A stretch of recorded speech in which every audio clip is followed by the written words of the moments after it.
Si Brigadier General Mateo Capinpin ay commander ng 21st Division ng Philippine Army noong World War II.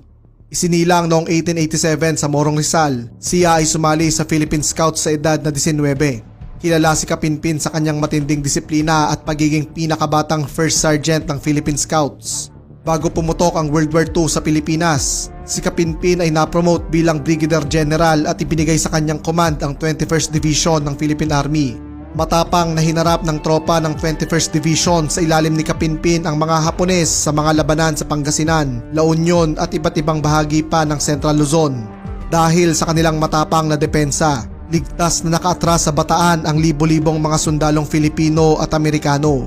Nabihag si Capinpin ng mga Hapones nang bumagsak ang Bataan at siya ay napasama sa Bataan Death March. Makalipas niyang makalaya sa Camp O'Donnell sa Tarlac, kinuha siya ni Jose P. Laurel at inatasang pamunuan ang Philippine Constabulary o ang Military Police ng Pilipinas. Siya ay itinakas ng mga Hapones kasama ni Jose P. Laurel patungo ng Tokyo, Japan. Nakabalik lamang siya ng Pilipinas makalipas ang World War II at siya ay nagsilbing Adjutant General ng bagong tatag na Armed Forces of the Philippines. Sa kanya ipinangalan ang kasalukuyang kampo ng 2nd Infantry Division, the Jungle Fighters sa Tanay Rizal, ang Camp Capinpin.